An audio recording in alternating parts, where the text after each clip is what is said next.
Princess Zara walked through the grand halls of her crystal palace, but her footsteps made barely any sound. While her father, King Theron, stood nearly 8 feet tall, and her mother, Queen Lyra, towered at 7.5 feet, Zara barely reached 4 feet. In a world where height meant power and respect, she was seen as a mistake. The planet Velthora was known across the galaxy for producing the strongest warriors. Every child born here was expected to grow tall and mighty. The royal family especially carried this burden. For generations, Velthani royals had married into other powerful alien races, creating alliances that kept their world safe and prosperous. But Zara was different. While her cousins practiced sword fighting in the training yards, she spent her time reading books in the library. While they lifted heavy stones to build their strength, she studied languages and learned about distant worlds.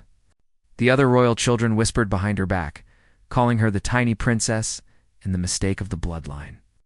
Her father, King Theron, loved her, but even he struggled with disappointment. He had hoped for a daughter who could marry a powerful alien prince and secure Velthera's future. Instead, he got a daughter who preferred books to battles and diplomacy too. Destruction. The pressure on the royal family had been building for months. The Galactic Council, which controlled trade between star systems, had been pushing for political marriages. These weren't marriages for love, they were business deals. A princess from one world would marry a prince from another, and their planets would become allies. 12 suitors are coming, King Theron announced one morning at the royal breakfast table. His voice echoed through the enormous dining hall, making Zara feel even smaller than usual. Representatives from 12 different species across the galaxy. Zara's heart sank. She had always known this day would come, but she had hoped for more time. More time to prove herself in other ways. More time to show that she could be valuable to her people without having to marry someone she didn't love. The first suitor arrived 3 days later. Prince Vex of the Drakari Empire stepped off his ship with confidence that filled the landing platform. The Drakari were reptilian people with scales that shimmered like emeralds and eyes that glowed like fire. Prince Vex stood almost 9 feet tall, with muscles that could crush steel and claws that could cut through diamond. The meeting was arranged in the throne room. With all the royal ceremony that such occasions demanded, Zara wore her finest dress, made from the precious crystal silk that only grew on Velthera. Her mother had spent hours arranging her hair and applying the traditional royal face paint. When Prince Vex first saw Zara, he stopped walking. His glowing eyes looked her up and down, and she could see the disappointment spreading across his scaly face like a shadow. He whispered something to his advisor, who whispered back urgently. "Your Majesty," Prince Vex said, addressing King Theron instead of Zara. "I was under the impression that Princess Zara was more substantial." The words hit Zara like a physical blow. More substantial. He meant bigger, stronger, more like what a Velthani princess was supposed to be. King Theron's jaw tightened. Princess Zara may be smaller in stature, but she possesses great intelligence, and intelligence is admirable in advisors. Prince Vex interrupted, still not looking at Zara. "But Drakari royalty requires mates who can survive the harsh conditions of our desert worlds. Our children must be strong enough to lead armies and tough enough to endure sandstorms that last for months. I'm afraid this arrangement would not be ... practical." Just like that, he was gone. Prince Vex and his entire delegation left Velthera. That same day, without even staying for the traditional farewell feast, the second suitor, ambassador title from the Aquarian Federation, arrived 2 weeks later. The Aquarians lived in underwater cities and had evolved to breathe both air and water. Ambassador title was elegant and graceful, with blue-green skin that seemed to shimmer like ocean waves, but when he met Zara, the same thing happened. He took one look at her small frame and began asking technical questions about her lung capacity and swimming abilities. When Zara honestly admitted that she had never learned to swim in the deep ocean trenches where Aquarians lived, Ambassador title politely excused himself. "Our cities exist thousands of feet below the surface," he explained to King Theron privately, though Zara overheard from behind a pillar. The pressure alone would be fatal to someone of her delicate build. It would be cruel to subject her To our way of life, one by one, they came and left. The Thornian war chief declared that his people only respected strength that could be proven in combat. When Zara struggled to lift even the lightest Velthani battle axe, he shook his head sadly and departed. The crystalline prince from the Obsidian Peaks took one look at Zara and announced that she was too fragile to survive the extreme temperatures of his ice world. The Zentarian envoy explained that his desert planet's gravity was 3 times stronger than Veltheris. He was concerned that Zara would be crushed by her own weight. Each rejection followed the same pattern. The alien suitors would arrive with great fanfare, meet Zara briefly, and then find polite ways to explain why she wasn't suitable for their species. They never said it directly, but the message was always clear. She was too small, too weak, too different from what they expected a Velthani princess to be. With each departure, Zara retreated further into herself. She began avoiding the throne room altogether, spending her days in the palace gardens, where the flowers didn't judge her for being different. The gardens had been her sanctuary since childhood, a place where being small actually helped her notice details that others missed. She knew every flower by name, every insect that visited them, every bird that nested in the crystal trees. The garden workers, who were not part of the royal court, treated her with genuine kindness. They appreciated her knowledge and her gentle way with the plants, but even in her sanctuary, Zara couldn't escape the whispers of the palace staff. They spoke in hushed tones about the cursed princess and wondered what would happen to Velthara if she couldn't secure a political marriage. The pressure on King Theron was becoming unbearable. Other Velthani nobles were starting to suggest that maybe Zara should step aside and let one of her cousins take her place as heir. The Galactic Council was growing impatient, and rumors of potential invasions were spreading. The final straw came. With the arrival of Warlord Grimjaw of the Shadowkin Empire, unlike the other suitors, Grimjaw didn't even pretend to be polite. The Shadowkin were a warrior race that respected only power and conquest. Their empire was built on the fear they inspired in other species. Warlord Grimjaw was enormous even. By galactic standards, standing nearly 10 feet tall, with armor that looked like it was forged from black stars. His face was hidden behind a mask that made him look like a living nightmare. When he spoke, his voice sounded like gravel being crushed. "Show me this princess," he demanded, not bothering with any diplomatic pleasantries. The throne room had never felt more vast or cold than it did that day. Zara stood next to her parents, wearing her most formal royal robes. But she felt like a child playing dress-up in adult clothes. Warlord Grimjaw looked at her for a long moment, and then he began to laugh. It wasn't a pleasant sound, it was cruel and mocking. It's echoing off the crystal walls until it seemed to fill every corner of the room. "This is the great Velthani princess?" he asked, his voice dripping with contempt. "This tiny creature is supposed to be worthy of joining the Shadowkin bloodline?" King Theron stepped forward, his own impressive height suddenly seeming small next to the warlord. "Princess Zara may appear delicate, but she possesses wisdom, and wisdom," Grimjaw interrupted. "My people don't need wise princesses. We need warriors who can lead armies and bear strong children. This little thing would break in half if she tried to hold a proper weapon." To prove his point, he gestured to one of his guards, who brought forward a Shadowkin battle sword. The weapon was as long as Zara was tall and probably weighed more than she did. "Pick it up," Grimjaw commanded. Zara looked at her father, who nodded reluctantly. She approached the sword, knowing already that this was impossible. Wrapped both hands around the handle and tried to lift it, but the blade barely moved from the ground. Her arms trembled with the effort. She could feel sweat beading on her forehead despite the cool temperature of the throne room. "Pathetic," Grimjaw declared. "The Shadowkin Empire has no use for weakness. Find yourself a stronger daughter, King Theron, or find yourself a new planet to rule." The threat was clear. The Shadowkin Empire was powerful enough to destroy Villethra, if they chose to, but they were also offering protection for the right price. Warlord Grimjaw and his delegation left that very hour, their dark ships disappearing into the star-filled sky like bad dreams fading at dawn. That night, Zara sat alone in her gardens, crying for the first time since the suitors had started arriving. She wasn't crying because she was sad about not marrying any of them. The truth was, she hadn't wanted to marry any of them anyway. She was crying because she felt like she had failed her people for the first time in her life. Princess Zara began to wonder if maybe everyone was right. Maybe she really was too small, too weak, too different to be of any value to anyone.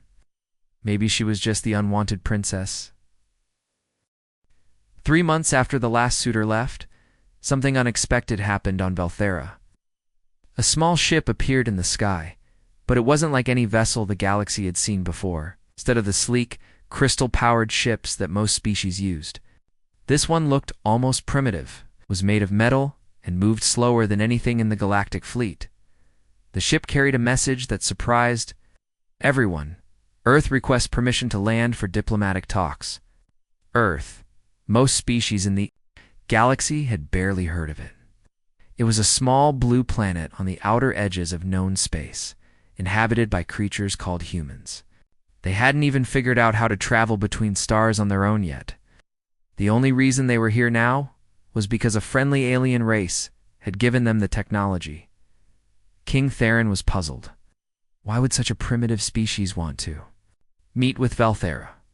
But with his kingdom facing so many problems, he decided any potential ally was worth meeting. Maybe these humans had something to offer. Ambassador David Chen stepped off the human ship with confidence, even though he was nervous inside. He was Earth's first representative to the outer galaxy. He knew how important this mission was for his planet's future. David had been a soldier before becoming a diplomat. He understood what it meant to face impossible odds. The first thing David noticed about Valthera was how beautiful everything was. The buildings seemed to be carved from giant crystals that caught the light and threw rainbows everywhere. The second thing he noticed was how tall everyone was. Even the servants and guards towered over him like giants. David stood about 6 feet tall, which was normal for a human man.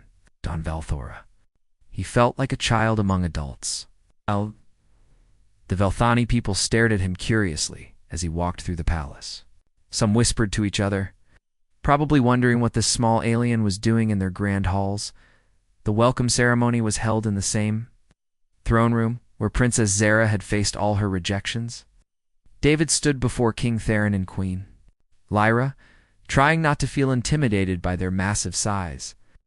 He had prepared for this moment for months, studying everything Earth knew about Valthani culture.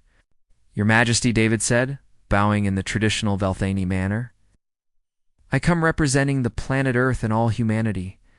We seek friendship and the chance to join the galactic community."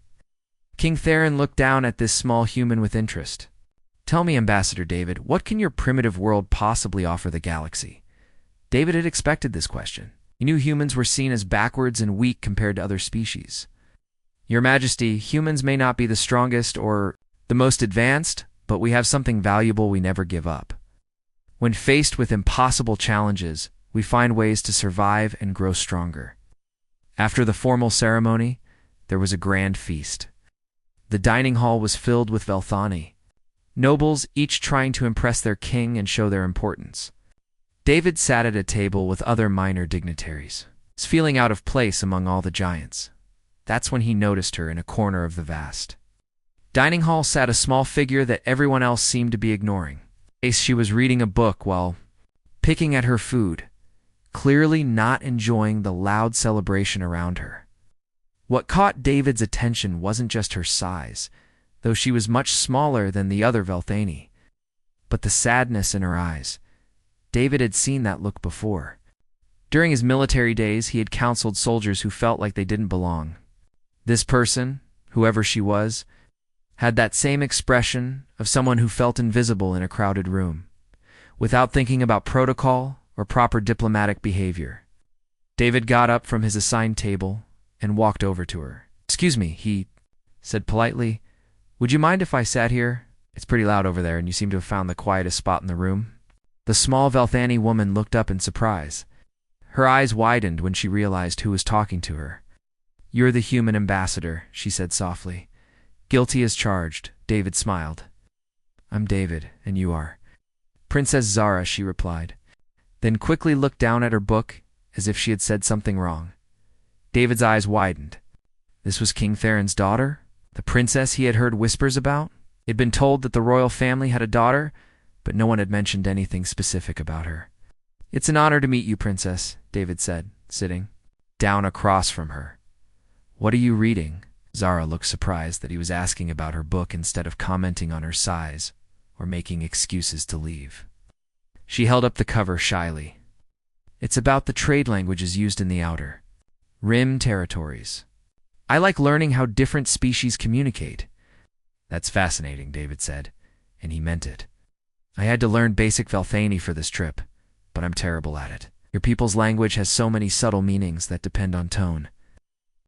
The first time since David had arrived, Princess Zara smiled.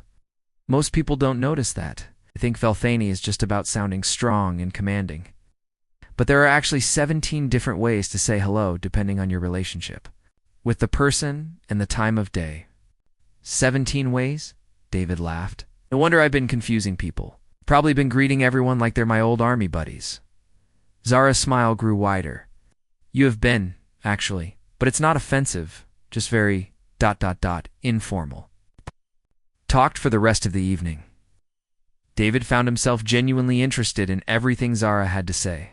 She knew an incredible amount about galactic politics, trade relationships, and cultural differences between species. She spoke 7 languages fluently and was learning 3 more. "You should be an ambassador," David told her. "You know more about interspecies relations than most of the diplomats I've met." Zara's face fell slightly. "Velthani princesses don't become ambassadors. We're supposed to marry into other royal families to create political alliances. And how's that working out?" David asked gently. Zara looked around the dining hall, where her parents were still entertaining guests and trying to look like everything was fine. "Not very well," she admitted. David could see the pain in her eyes, and his heart went out to her. He didn't know the details, but he could guess what had happened. Ow. Other species had probably rejected her for the same reason his own. People might have been rejected. She was different from what they expected. "You know," David said thoughtfully, "on Earth, we have a saying, it's not the size of the dog in the fight, it's the size of the fight in the dog." Zara looked confused. "What's a dog?" David laughed and spent the next 10 minutes explaining Earth animals to her. She was fascinated by the idea of creatures that lived alongside humans as companions rather than food sources or work animals. "Humans sound very different from other species I've studied," Zara said. "How so?" "Most galactic civilizations are built on hierarchy and power. The strongest rule, the biggest, get the most respect, the most aggressive win the battles. But you're describing a species that values loyalty and cooperation?" David nodded. "We had to learn to work together. Humans aren't the fastest or the strongest creatures on our planet. We survived because we could think, plan, and help each other. Single. Human might not be much, but humans working together can accomplish incredible things."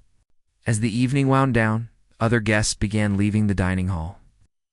David realized he had spent the entire night talking to Princess Zara, and it had been the best conversation he'd had since arriving on Velthera.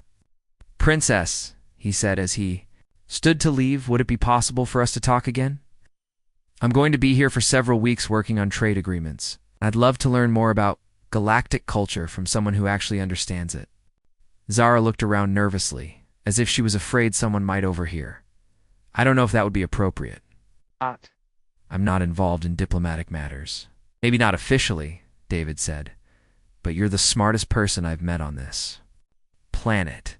If Earth is going to succeed in the galaxy, we need friends who can help us understand how things really work." For the first time in months, Princess Zara felt like someone needed her for her mind, rather than her royal bloodline. It was a strange feeling, but a wonderful one. "I suppose," she said carefully, "if it would help your diplomatic mission, I could show you around the palace library tomorrow. We have extensive records of galactic history and trade relationships." David smiled. "I would be honored, Princess. Thank you." As he walked back to his quarters, David couldn't stop thinking about the sad, intelligent young woman he had met. There was something special about Princess Zara, something that everyone else seemed to be missing. He looked forward to learning more about both her and this fascinating crystal world. Little did he know that this simple conversation would change both their lives forever. Over the next few weeks, David and Princess Zara met almost every day in the palace library. What started as simple cultural lessons slowly became something much deeper. David would arrive each morning with questions about galactic trade laws, and Zara would have books ready with all the answers he needed. But their conversations always wandered beyond business. David told Zara stories about Earth, about vast oceans and mountains that touched the sky, about cities filled with millions of humans all working together. Zara shared the secret places of her palace, showing David hidden gardens where flowers grew in impossible colors and crystal formations that sang when the wind touched them. "Your planet sounds amazing," Zara said one afternoon, as they sat by a window overlooking the royal gardens. "All those different climates and creatures living in one world, it is pretty special," David agreed. "But I think Valthera is beautiful too. The way light moves through your crystal buildings is like nothing I've ever seen. And your people have created art that would make Earth's greatest artists weep with joy." Zara looked surprised. "Most visitors only comment on our military strength or our mining operations. They don't notice the artistic side of our culture." "Then they're missing the best parts," David said simply. These moments of connection were becoming more frequent. David found himself looking forward to seeing Zara's smile when he learned something new about galactic politics. Zara discovered that talking with David made her feel valued in a way she had never experienced before. But they're growing. Friendship didn't go unnoticed. Palace staff whispered about the human ambassador, who spent more time with the unwanted princess than with important nobles. Some of David's own team began worrying that he was getting distracted from his mission. David, his deputy ambassador Robert, warned him one evening, "People are starting to talk. You're supposed to be building relationships with trade ministers and military leaders, not spending all your time with the princess." "Princess Zara knows more about galactic commerce than half the trade ministers combined," David replied. "She's been helping me understand deals that would have taken months to figure out otherwise." This was true. Zara's knowledge had already helped David avoid 3 major diplomatic mistakes that could have ruined Earth's chances of joining the galactic community. But Robert was right about one thing. David's feelings were becoming more than professional. The turning point came when news arrived that shook the entire palace. A messenger ship landed with urgent reports from Valthera's border colonies. Shadowkin Empire was moving ships into position near Valthani space. It looked like they were preparing for something big. King Theron called an emergency meeting with his military advisors and the few remaining allies Valthera still had. The news was worse than anyone had feared. The Shadowkin weren't just positioning for defense, they were preparing for conquest. "They're demanding tribute," General Maxon reported grimly. 10% of our crystal production, 5% of our population as workers, and ... He hesitated, glancing at Princess Zara, who sat quietly in the corner of the council chamber. "And what?" King Theron demanded. "They want Princess Zara delivered to Warlord Grimjaw as his bride. They say this will prove Valthera's submission to Shadowkin rule." The room fell silent. Everyone knew what this meant. The Shadowkin Empire didn't make empty threats. They had destroyed entire worlds that refused their demands. David felt his blood run cold. The thought of Zara being forced to marry that monster was unbearable. But as Earth's representative, he had no official right to interfere in Valthani politics. King Theron looked older than David had ever seen him. "How long do we have?" 2 weeks, General Maxon replied. After that, they begin what they call enforcement actions. That night, David couldn't sleep. He walked through the palace gardens where he and Zara had shared so many conversations. He found her there, sitting by the crystal fountain that reflected starlight like captured diamonds. "You heard the news," she said without looking up. "Heard," David replied, sitting beside her. "There has to be another way." Zara laughed, but there was no humor in it. "What other way?" "My father sent messengers to every species that rejected me, offering even larger dowries and trade agreements. None of them responded." The Thornians sent back a message saying they don't negotiate with planets about to be conquered. What about forming a defensive alliance? Multiple species working together could stand against the Shadowkin. With what? Leverage? Zara asked. I'm the only thing of value Valthora has to offer, and everyone has already decided I'm worthless. David turned to face her fully. You are not worthless, Zara. You're the most brilliant person I've ever met. You speak 7 languages, you understand galactic politics better than ambassadors with decades of experience, and you have ideas that could revolutionize interspecies cooperation. Pretty words, Zara said sadly, but they don't change reality. In 2 weeks, I'll be on a ship to the Shadowkin Empire, and my people will become slaves to save their lives. I won't let that happen, David said firmly. You can't stop it. Earth has 1 small ship and no military alliances. Your planet isn't even officially part of the galactic community yet. David was quiet for a long moment. Then he said, what if we approached this differently? Instead of trying to find someone willing to marry you for political gain, what if we created alliances based on mutual benefit? How you know every species, needs and strengths. I've seen your notes. You understand their trade relationships, their resource problems, their territorial disputes. What if we offered solutions instead of just asking for help?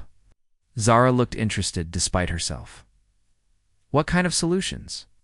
The Zentarians need water for their desert colonies, but the Aquarians have too much and it's causing flooding in their lower cities. Crystalline Empire has rare minerals that the Thornians need for their weapons, but they don't have the military protection to mine safely. You're talking about creating a network of interdependent relationships, Zara, said her mind racing through possibilities. If we could facilitate those connections?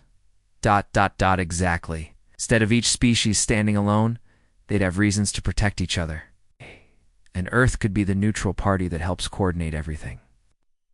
For the first time in days, Zara smiled. It's ambitious. It would require negotiations with at least 8 different species, all with different cultural expectations and communication styles. Good thing I know someone who speaks 7 languages and understands galactic culture better than anyone, David said. They spent the rest of the night planning. Zara's knowledge combined with David's fresh perspective created possibilities neither could have seen alone. By dawn, they had the framework for a proposal that could change how the galaxy approached interspecies relationships. But as the first light touched the crystal spires of the palace, they both knew they were racing against time. They had less than 2 weeks to accomplish something that normally took years of careful diplomacy. David, Zara said, as they prepared to present their plan to King Theron, even if this works. Even if we can create these alliances, it doesn't change the fact that I'm still the princess who was rejected by everyone. The Shadowkin will still see me as a symbol of Velterra's weakness. David took her hands in his. They were small and soft, but he could feel the strength in them. Strength of someone who had never stopped trying despite facing rejection after rejection. Zara, he said quietly, I need you to know something. Over these past weeks, I've come to care about you more than I should as a diplomat. More than I've ever cared about anyone. Zara's breath caught. David, I know this complicates everything. I know my feelings could interfere with the mission.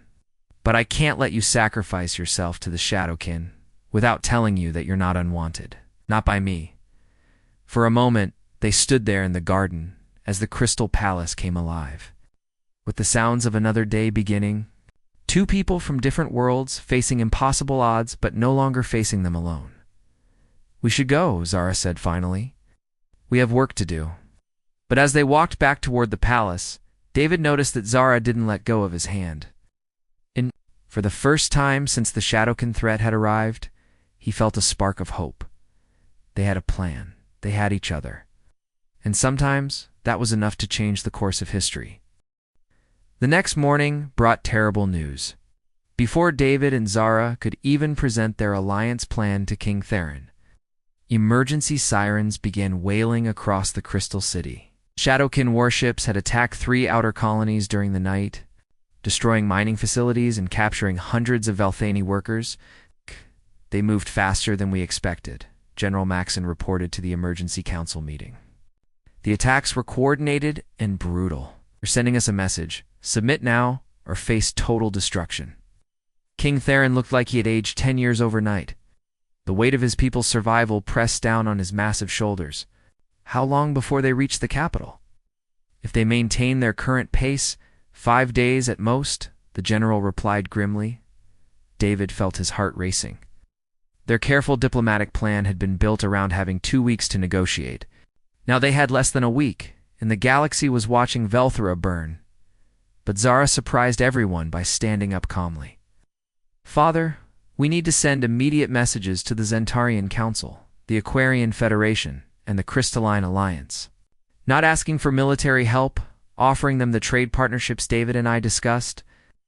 "Daughter, this is not the time for trade negotiations," King Theron said wearily. "It's exactly the time," Zara insisted. "The Shadowkin Empire threatens everyone, not just us. If they conquer Velthora, they'll be strong enough to demand tribute from smaller worlds too. We need to show other species that cooperation is more profitable than submission." David backed her up immediately. "Your Majesty, Princess Zara is right. The Shadow can count on everyone being too afraid to work together. But if we can create mutual benefits quickly, other species will have real reasons to stand with Velthora."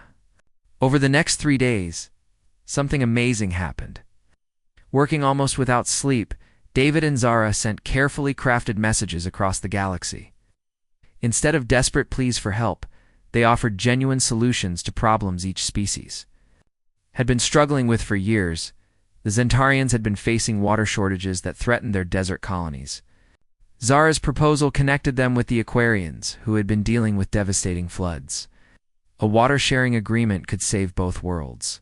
The Thornian warriors needed rare crystals for their weapons, but the mines were in dangerous territory. Velthora could provide those crystals in exchange for military protection during the mining operations. The Crystalline Empire had valuable healing technology, but they needed food supplies for their growing population. 3 different agricultural worlds could benefit from that exchange. Each proposal was carefully crafted to show immediate benefits. David's human perspective helped him see opportunities that others missed, while Zara's deep knowledge of galactic culture ensured every message was perfectly worded for its intended audience. But even as they worked frantically on diplomacy, the military situation grew worse. Shadowkin forces were advancing faster than expected. Valthani defenders were falling back on all fronts. That's when David made a decision that would change everything. "I'm going with the reconnaissance mission to the Shadowkin lines," he announced during a strategy meeting. "Absolutely not," King Theron declared. "You're Earth's only representative. You cannot risk your safety." "With respect, Your Majesty, I'm not just a diplomat anymore.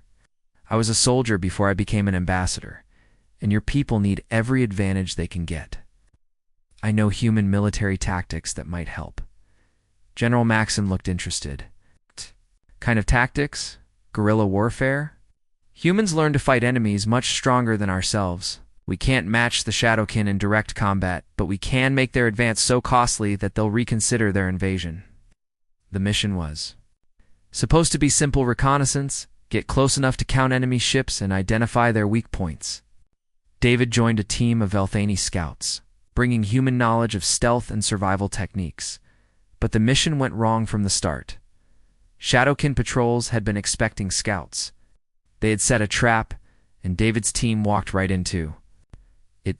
In the chaos of the ambush, David was separated from the others and captured by enemy soldiers. When news reached the palace, Zara felt like her world had collapsed. The man who had shown her that she had value, who had worked beside her to save her people, was now in the hands of their worst enemies. King Theron tried to comfort his daughter, but she was beyond consoling. "We have to get him back," she said, pacing frantically around the throne room. "Daughter, I understand your feelings, but we cannot risk a rescue mission when our entire planet is under attack." "Then I'll go myself," Zara declared. "You will do no such thing," Queen Lyra said firmly. "You're too important to our people's future." But Zara was already forming a plan. She knew the palace better than anyone. Every secret passage, every hidden entrance, every tunnel that connected the royal grounds to the outside world. She also knew something that even her parents didn't realize. She had been secretly learning combat techniques from the palace guards during her lonely childhood. While everyone assumed she was too delicate for fighting, Zara had been practicing with weapons sized for her small frame. She might not be able to lift a traditional Velthani battle axe, but she was deadly accurate with smaller blades and surprisingly fast in combat. 2 days later, terrible news arrived that made Zara's decision for her. A Shadowkin messenger ship landed under a flag of truce, carrying an offer from Warlord Grimjo himself. The human ambassador will be returned alive, the messenger announced to the assembled court. In exchange for Princess Zara's immediate surrender, she will marry Warlord Grimjaw as planned, and Velthara will submit to Shadowkin rule. You have until tomorrow's sunset to decide. The throne room erupted in angry voices. Some nobles argued for accepting the deal to save David's life and prevent total destruction. Others insisted that surrendering the princess would doom them all anyway. King Theron sat silent on his crystal throne, the weight of an impossible choice crushing him. Save the human who had tried to help them, or protect his daughter from a fate worse than death. But Zara had already made her choice. That night, she slipped out of the palace using passages she had explored as a child. She carried weapons designed for her size and wore dark clothing that would help her blend into shadows. Her plan was simple, but incredibly dangerous: infiltrate the Shadowkin camp, rescue David, and escape before anyone realized they were gone. She found the enemy camp, exactly where the scouts had reported it. Shadowkin soldiers were everywhere, their dark armor making them look like moving pieces of the night sky. But Zara had advantages they didn't expect. Her small size let her move through spaces they couldn't fit, and her knowledge of the local terrain gave her routes they didn't know existed. It took her hours to work her way through the camp's defenses. But finally, she found the prison section where captured Velthani soldiers were being held. And there, in a cage barely large enough for his human frame, was David. "Zara," he whispered in amazement when she appeared outside his prison. "What are you doing here? It's too dangerous." "I'm getting you out," she said simply, working on the lock with tools she had brought from the palace. "This is crazy. If they catch you..." "They won't," Zara said, with more confidence than she felt. "I've been planning this rescue since the moment I heard you were captured." As she worked to free him, David realized something incredible. The princess who everyone had dismissed as too weak and too small had just accomplished something that trained soldiers couldn't do. She had infiltrated one of the most dangerous military camps in the galaxy, alone, and was about to pull off an impossible rescue. "Zara," he said quietly as the lock finally clicked open, "I need you to know something. I love you, as a diplomat. Not as part of some political plan, but as a man who has found the most amazing woman in the galaxy." Zara paused in her work and looked into his eyes. "I love you too, David. That's why I couldn't let them use you as a bargaining chip." Abdare. Escape was harrowing. Shadowkin guards discovered the empty prison just as David and Zara reached the camp's perimeter. Alarms began sounding across the enemy lines, and searchlights swept the darkness looking for the escaped prisoners. But Zara's knowledge of the terrain saved them. She led David through hidden valleys and crystal formations that confused the enemy's tracking systems. By dawn, they were back at the palace, exhausted but alive. The rescue had an unexpected effect on both armies. Word spread quickly that the tiny princess everyone had rejected had just outmaneuvered the Shadowkin Empire's best soldiers. For the first time since the invasion began, Velthani troops felt hope instead of despair. But more importantly, other species across the galaxy were watching. The princess, who had been dismissed as worthless, had just proven that courage and intelligence could triumph over brute force, and in the distance, the first ships of their new allies were finally beginning to appear in Velthara's sky. The morning after David and Zara's daring escape, everything changed. News of the tiny princess who had outmaneuvered the feared Shadowkin Empire spread across the galaxy faster than light itself. Species that had ignored Velthara's desperate calls for help were suddenly paying attention. The first to arrive was Prince Kale of the Zentarians. His sleek desert ships appeared in Velthara's sky just as the sun rose over the Crystal City. But this wasn't the same prince who had rejected Zara months earlier. This time he came with a message of respect. "Princess Zara," he said as he stood before the royal court, "my people misjudged you. We thought strength only came from size and muscle. But what you did last night proved that true courage comes from the heart. The Zentarian Empire offers our full military support." More ships followed throughout the day. The Aquarian Federation brought their advanced healing technology and underwater assault teams. The Crystalline Alliance arrived with shield generators that could protect entire cities. Even some of the Thornian warriors showed up, their war chief openly admitting that. Zara had earned their respect through combat, but the most surprising arrival came that evening. A massive ship landed on the royal platform and outstepped Ambassador, title of the Aquarians, followed by several other familiar faces. They were the same aliens who had rejected Zara as unsuitable for marriage, Your Highness, Ambassador Title said. Bowing deeply to Zara, "We come to apologize and to offer our services. We were fools to judge you by our own narrow standards. You have shown wisdom and bravery that puts us all to shame." Zara handled each apology with grace, but David could see the vindication in her eyes. The same aliens who had called her too weak and too small were now asking for her guidance. However, their growing coalition faced a terrible reality. Despite all the new allies, the Shadowkin Empire was still massively powerful. Warlord Grimjaw had been gathering forces from across his territory, and intelligence reports showed a fleet large enough to crush any normal defense. That's when David revealed something he had been keeping secret. "I need to tell you all something," he announced during a strategy meeting with all the Allied commanders. "Before I left Earth, I was given emergency communication codes. If humanity's first diplomatic mission was threatened, I could call for backup." King Theron looked puzzled. "But Earth has no military fleet. Your people barely have interstellar travel." David smiled. "That's what everyone thinks.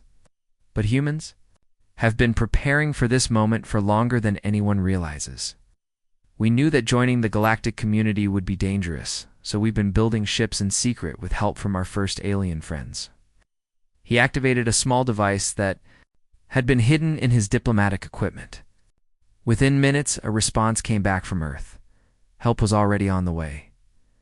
2 days later, as the Shadowkin fleet approached Velthera's solar system, something unexpected appeared on everyone's sensors. Human ships were dropping out of hyperspace. Not just one or two, but dozens of them. The human fleet wasn't as large as the Shadowkin Armada, but their ships were different. While other species built massive vessels designed to overpower enemies, humans had created smaller, faster ships that could work together like a swarm of angry bees. Admiral Sarah Mitchell, David's former commanding officer, contacted the palace directly. "David, you crazy diplomat, did you really start an interstellar war just to impress a girl?" Something like that. Admiral David replied with a grin. "Think you can help us out? For the man who convinced the galaxy to give Earth a chance, we'll give it our best shot." The final battle began at dawn on Velthera's 7th day of crisis. The Shadowkin fleet, confident in their superiority, attacked in their traditional formation, massive ships moving in straight lines, relying on heavy weapons and thick armor. But they faced something they had never encountered before, a truly cooperative defense. Zara coordinated the overall strategy from the palace, her knowledge of each species' capabilities allowing her to position forces perfectly. David worked directly with the human fleet, using his understanding of both human tactics and Shadowkin. Weaknesses: the Zentarian ships used their speed to harass the enemy flanks. Aquarian vessels created underwater bases on Velthera's ocean moon, launching surprise attacks from unexpected angles. Crystalline ships formed protective barriers around damaged Allied vessels, and the human fleet did what they did best. They worked together, covering each other's weaknesses and combining their strengths. The turning point came when David convinced the Allied commanders to try something no one had ever attempted before: a coordinated assault on the Shadowkin command ship using representatives from every species. "We each go in with our strengths," David explained. Thornian warriors to handle security, Aquarian tech specialists to disable their systems, Zentarian pilots to get us there fast, crystalline engineers to break through their defenses, and humans to coordinate it all. Zara insisted on joining. The mission herself. "I'm the one Warlord Grimjaw wants," she pointed out. "My presence on that ship will confuse their defenses and give you the advantage you need." The assault team fought their way through the massive Shadowkin vessel while the space battle raged around them. Each species contributed their unique abilities. And for the first time in galactic history, the Shadowkin found themselves outmatched, not by superior firepower, but by superior cooperation. When they finally reached the command bridge, Warlord Grimjaw was waiting for them. He looked at tiny Princess Zara standing confidently beside her human partner and the representatives of 6 different species. "Impossible," he growled. "You're just one small princess. How did you unite so many against the Shadowkin Empire?" "Offering friendship instead of fear," Zara replied calmly. "By building partnerships instead of demanding submission. You taught the galaxy that strength through intimidation has limits. We're showing them that strength through cooperation has none." The capture of Warlord Grimjaw effectively ended the Shadowkin threat. Without their leader, the enemy fleet scattered, back to their own territory. More importantly, news of their defeat spread across the galaxy, inspiring other oppressed worlds to stand up against Shadowkin rule. In the weeks that followed, something beautiful happened on Velthera. The palace that had once echoed with whispers about the unwanted princess now buzzed with excitement about the upcoming royal wedding. But this wasn't a political marriage arranged for treaties and trade agreements. This was a celebration of love that had grown between 2 people who saw the best in each other. Representatives from dozens of species came to witness the ceremony. The Galactic Council, impressed by the new model of cooperation that Zara and David had created, offered both Earth and Velthar founding positions in a new alliance based on mutual benefit rather than dominance. Princess Zara wore a dress made from crystal silk that caught the light of a dozen different suns, representing all the worlds that had joined their alliance. David wore a combination of human formal wear and Velthani royal colors, symbolizing the bridge their love had built between species. "You know," David said as they exchanged vows under the stars, "when I first came to Velthera, I was just hoping to get Earth a small trade agreement. I never expected to find the most amazing woman in the galaxy. And I never expected that being rejected by every alien male would lead me to find my true purpose," Zara replied. "Sometimes the best things come from the most unexpected places." King Theron, who had once worried about his daughter's future, now watched with pride as she took her place as the galaxy's first ambassador of cooperative relations. Queen Lyra wiped away tears of joy as she realized that her daughter had found something far more valuable than a political marriage. She had found love and a calling that would benefit countless worlds. The wedding celebration lasted 3 days, with each allied species contributing their own traditions to the ceremony. Children from different worlds played together in the palace gardens, speaking a mixture of languages and laughing at jokes that crossed species barriers. 5 years later, David and Zara stood on the observation deck of the new Galactic Cooperation Center, watching ships from hundreds of worlds arriving for the annual Peace Summit. Their own children played nearby, a son who had inherited his mother's intelligence and his father's determination, and a daughter who showed signs of having the best qualities of both species. Do you ever wonder what would have happened if just one of those original suitors had said yes? David asked, putting his arm around his wife. Zara smiled and leaned against him, watching the stars that now represented not distant threats, but close friends. "I used to think being rejected was the worst thing that could happen to me. Now, I realize it was the best. Every rejection led me exactly where I needed to be. With me, with you, with this life, with a chance to help build something better than anyone imagined possible." And as they stood together, watching the galaxy they had helped unite, both David and Zara knew that their love story had become something even more beautiful. A foundation for peace that would last for generations. Sometimes, when the whole galaxy rejects you, it just means you're meant for something bigger than anyone ever dreamed.